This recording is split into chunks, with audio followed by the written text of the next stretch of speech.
Hey guys, good morning to all of you. Welcome back to my channel. अगर आपने subscribe नहीं किया तो प्लीज़ सब्सक्राइब कर लीजिए ताकि आपको आने वाले टाइम पे नोटिफिकेशन मिलते रहें। जैसे कि आपको पता है, मैं डेली द हिंदू न्यूज़पेपर से एक आर्टिकल लेके आता हूँ। सेम आज भी हम एक आर्टिकल के बारे में बात करेंगे जो आपकी एग्जाम पर्सपेक्टिव से बेनिफिशियल है। स्पोकन इंग्लिश के बहुत सारा कंटेंट आपको यहाँ से मिल जाएगा। आर्टिकल का नाम है अंडरस्टैंडिंग द न्यूआंसेस। न्यूआंसेस होता है बिल्कुल माइन्यूट डिटेल, छोटी छोटी डिटेल होती हैं जो किसी चीज़ की, of the liberal arts. Liberal arts में बहुत सारे wide range of the subject आते हैं। लिबरल आर्ट्स मतलब ह्यूमैनिटी के सब्जेक्ट्स, सोशल साइंस, जो आपके आर्ट्स से रिलेटेड जो सब्जेक्ट होते हैं वो लिबरल आर्ट्स में आते हैं। तो ये करें, उसके न्यूआंसेस को, छोटी छोटी बातों को समझना चाहिए। और ये एक एसोसिएट प्रोफेसर हैं school of liberal studies, BML, Munjal university, Haryana. तो इन्होंने कहा है कि कुछ जो आर्ट्स के सब्जेक्ट्स हैं उनकी क्या इंपॉर्टेंस है, वो कहाँ पे आदमी की पर्सनल लाइफ में काम आते हैं। टेक्निकल स्किल्स जो हैं वो एक दो दिन पहले हमने आर्टिकल भी देखा था कि कुछ जो छोटे सर्टिफिकेट होते हैं स्किल्स लेवल के, उनसे एडवांसमेंट के बारे में बात की थी। बट ये इंपॉर्टेंस दिखाते हैं आर्ट्स सब्जेक्ट्स के क्या इंपॉर्टेंस है और कैसे कैसे वो आपकी लाइफ में काम आ सकते हैं। तो इसमें जो भी कंटेंट दिया उसको मैंने सिंप्लीफाई फॉर्म करके लिख दिया ताकि आप अपने एग्जामिनेशन के लिए डायरेक्ट यूज़ कर सकें और अच्छे से इसको कंप्रेंड कर सकें। कंप्रेंड करना मतलब समझ सकें, अर्थ निकाल सकें इसका। तो यहाँ पे बात हो रही है कि एक कोर फोकस, कोर होता है बिल्कुल केंद्र, important focus of liberal arts. Liberal arts मैंने बता दिया, बहुत सारे subjects, range of subjects, humanity, social science आते हैं जिसमें वो सब्जेक्ट होते हैं। तो core focus of liberal arts is enabling. Enabling मतलब आदमियों को कैपेबल बनाना, स्टूडेंट्स को कैपेबल बनाना, स्टूडेंट्स को to analyse issue in their full historical. Analyse करेंगे, किसी एनालाइज मतलब होता है किसी चीज़ का विवेचन करना, issue in their full historical, sociological and economic and psychological context. मतलब कोई भी इवेंट हो रहा है तो उसको हिस्टोरिकल उसका कंटेक्स्ट लेंगे या साइकोलॉजिकल सोचेंगे, विचारेंगे उस पर, उसके अच्छे बुरे को सोचेंगे, इकोनॉमिक रिलेटेड भी जो उसके किफ़ायती है नहीं है उसके बारे में सोचेंगे, या साइकोलॉजिकल जो उसका अच्छा बुरा देखेंगे, और सोशोलॉजिकल समाज के हिसाब से देखेंगे। तो इन कंटेक्स्ट में, इस संदर्भ में देखेंगे। कोई भी सिचुएशन हो रही है तो अगर वो बच्चा लिबरल आर्ट्स सब्जेक्ट्स का है तो अनेबल कर देगा वो स्टूडेंट्स को ऐसा सोचने पे। दिस प्रोवाइड, ये प्रोवाइड करता है, प्रदान करता है मल्टी डायमेंशनल पर्सपेक्टिव। किसी भी चीज़ को, कोई इवेंट हो रहा है, जस्ट उसके अभी प्रेजेंट में नहीं देखेंगे, मल्टी डायमेंशनल पर्सपेक्टिव पहलू दिमाग में आएंगे बच्चे के। एंड कंसीडरिंग वेरियस, मतलब मानते हुए, वेरियस कंटेक्स्ट, अलग अलग संदर्भ को मानते हुए, रिक्वायर्स ओपननेस। इसके लिए क्या जरूरत है बच्चों को? ओपननेस जरूरत है माइंड की, टू डिफरेंट व्यू पॉइंट्स, अलग अलग नजरिए की। रिकग्नाइजिंग कॉम्प्लेक्सिटी, मानते हुए जो एक जटिलता है इन चीज़ों में। अवॉइडिंग सिंपलिस्टिक एक्सप्लेनेशन, तो वो रिकग्नाइज करेंगे कॉम्प्लेक्सिटी क्या है किसी चीज़ की, सिचुएशन की, अवॉइड करेंगे जो सिंपलिस्टिक एक्सप्लेनेशन होती है उनको वो दरकिनार कर देंगे। जो सिंपलिस्टिक किसी भी बात की कोई होती है बट उसको कॉम्प्लेक्सिटी से सोचेंगे। Placing present issue in historical context provides clearing insights. जो अभी प्रेजेंट में एक हिस्टोरिकल इवेंट हो रहे हैं, जो कोई इवेंट हो रहे हैं प्रेजेंट में, उसको हिस्टोरिकल कंटेक्स्ट में देख के प्रोवाइड करता है क्लियर इनसाइट्स। इनसाइट्स होते हैं किसी अंदर की बात, बिल्कुल उसकी insights, clearer insights into the how the past has shaped the present over time. कैसे अभी प्रेजेंट में जो हम चीज़ दिख रहे हैं पास्ट से कैसे होते हुए आई हैं, कैसे ट्रांजिशन फेज उन्होंने फेस किया है। दिस हिस्टोरिसाइजिंग का मतलब होता है कि जो प्रेजेंट कंटेक्स्ट में देख रहे हैं उसको पास्ट में जाके देखेंगे तो उसको हिस्टोरिसाइजिंग बोल देंगे। ऑफ इश्यू इज ए की कैपेबिलिटी, एक योग्यता है developed in the liberal arts, जो कि लिबरल आर्ट्स सब्जेक्ट्स पढ़ने वाले बच्चों में, स्टूडेंट्स में ये डेवलप होती है। हिस्टोरिसाइजिंग देखेंगे, कोई भी इवेंट हो रहा है, मान लो आज कोई स्कूल बना हुआ है तो देखेंगे पास्ट में उसका क्या हुआ था, हिस्टोरिसाइजिंग करेंगे उसको। आइडेंटिटी मैटर्स, कैसे आइडेंटिटी मैटर कर रही है?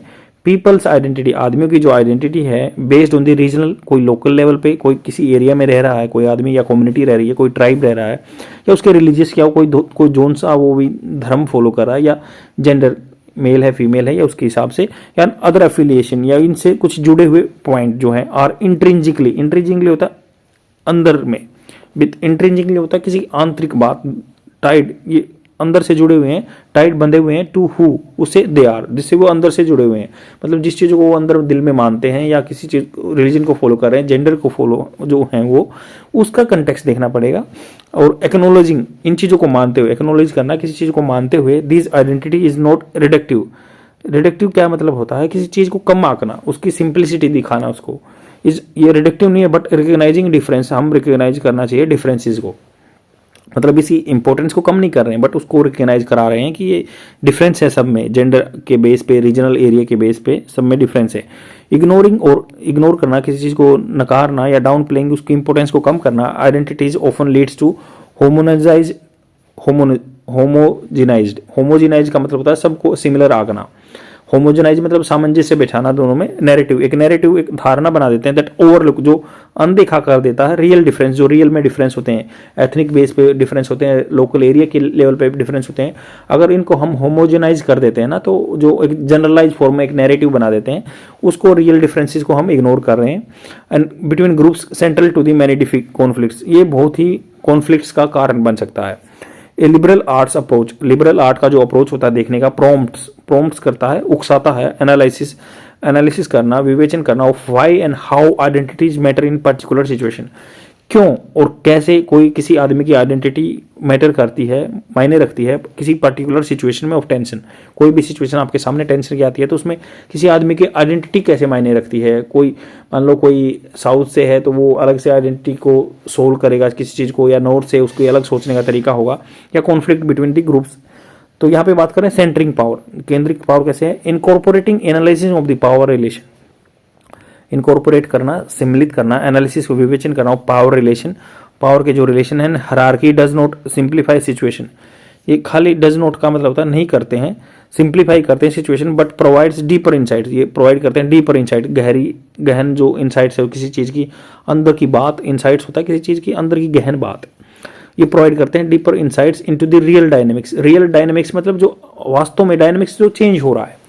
यहाँ पे बात करें, अगर एनालिसिस करें हम जो पावर रिलेशन का, किसके पास पावर है या हायरार्की है, उस पावर में कैसे ऊपर से नीचे कोई पायदान में, जैसे मतलब पीएम के नीचे आपके जो आते हैं डिप्टी पीएम आते हैं, तो ऐसे हायरार्की जो एक स्ट्रक्चर बना हुआ है डज नॉट सिंप्लीफाई सिचुएशन, ये सिंप्लीफाई नहीं करता सिचुएशन को, बट प्रोवाइड करता है deeper insights into the real dynamics, कैसे कैसे चीज़ें चेंज हो रही हैं।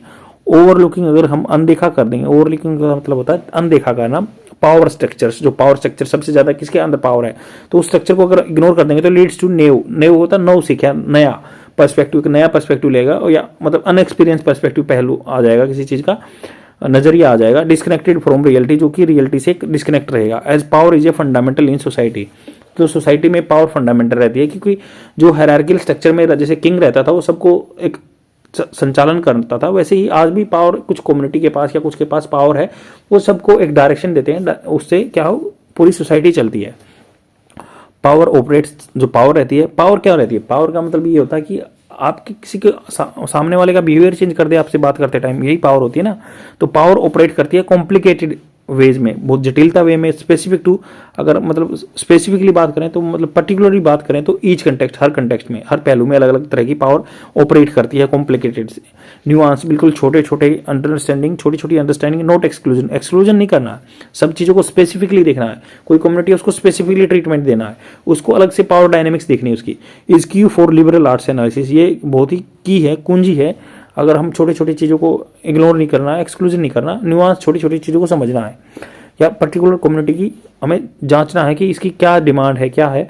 कंक्लूजन की बात करते हैं, पूरा ये बात करता है लिबरल आर्ट्स नर्चर्स होता है, पोषण देता है ओपन माइंडनेस, बंदों की ओपन माइंडनेस, खुला माइंड हो जाता है, एंड ह्यूमैनिटी को, मानवता को बढ़ावा मिलता है। वाइल नेविगेटिंग डिफरेंस, नेविगेट का मतलब उस दिशा में डायरेक्शन देना, डिफरेंसेस को एंड पावर स्ट्रक्चर को, ये नेविगेट करता है, दिशा देता है किसी चीज़ को, डिफरेंसेस को एंड पावर स्ट्रक्चर को, जो सोसाइटी में पावर स्ट्रक्चर बनी हुई है। डेवलपिंग इन्फॉर्म्ड पर्सपेक्टिव, इन्फॉर्म मतलब पहले से ही सूचित है, सूचना, आपको इन्फॉर्म डिसीजन ले सकते हैं ना। मान लो आपको पता है पहले से ही वहाँ पे गड्ढा है, तो आप इन्फॉर्म डिसीजन ले सकते हैं ना, अलग से दूसरी जगह जा सकते हैं। तो डेवलपिंग करना, inform perspective requires questioning assumption, जो अजम्पशन माने हुए ना उनको क्वेश्चन करेंगे, एंड इन डेप्थ एनालिसिस करेंगे, गहराई में जाके उसका विवेचन करेंगे of all dimension of issue, कोई भी इशू समाज में चल रहा है तो। न्यूआंस अंडरस्टैंडिंग, छोटी छोटी जो अंडरस्टैंडिंग ऑफ कंटेक्स्ट, किसी के संदर्भ में छोटी छोटी बातों को जानना, आइडेंटिटीज को पहचानना, या power provides the insight needed to reach better solution to complex problem, ये क्या करते हैं, बेटर सॉल्यूशन दे देंगे कॉम्प्लेक्स प्रॉब्लम, या कोई भी समाज में है, जाति को लेके है, कुछ भी है, अगर उन चीज़ों को न्यूआंस चीज़ पे समझेंगे कि इस कम्युनिटी ने ऐसा काम क्यों किया, या इसके पास पावर स्ट्रक्चर है, ये किसी चीज़ को मेंटेन करना है, तो हमें जस्ट जनरलाइज फॉर्म नहीं करना। जो लिबरल आर्ट्स पढ़ते हैं उन बच्चों को इन चीज़ों का साइकोलॉजिकल डायनेमिक्स में या इनसाइट्स में जाने की पावर मिल जाती है। वो अच्छे से चीज़ों को समझते हैं कि पास्ट में कैसे हुआ था, अब कैसे हो रहा है, क्यों हो रहा है, उसके पावर डायनेमिक्स क्या है, और सबकी अलग अलग आइडेंटिटी है समाज में। आई होप आपको समझ में आया होगा। और ये बहुत ही एक फिलोसफिकल टाइप में आर्टिकल है, बट स्पोकन इंग्लिश के लिए बहुत सारे इसमें वोकेबलरी वर्ड्स आए हैं, उनकी मैंने हिंदी आपको बताई है और स्ट्रक्चर बताइए, सेंटेंस कैसे फॉर्मेशन हो सकता है। इन्हीं वर्ड को पिक करके आप अपनी स्पोकन इंग्लिश को सुधार सकते हैं। आज के लिए इतना ही। Thank you very much. I hope आपको समझ में आया होगा, और let me know in the comment section कि कहाँ पे मुझे इंप्रूवमेंट करना चाहिए मेरे कंटेंट में, ताकि आपको मैक्सिमम बेनिफिट मिल सके। और यही एक तरीका है जो आप मेंस आंसर राइटिंग इसके बेस पे लिख सकते हैं, जो समाज में प्रॉब्लम चल रही है उसके ऊपर। Thanks a lot, bye.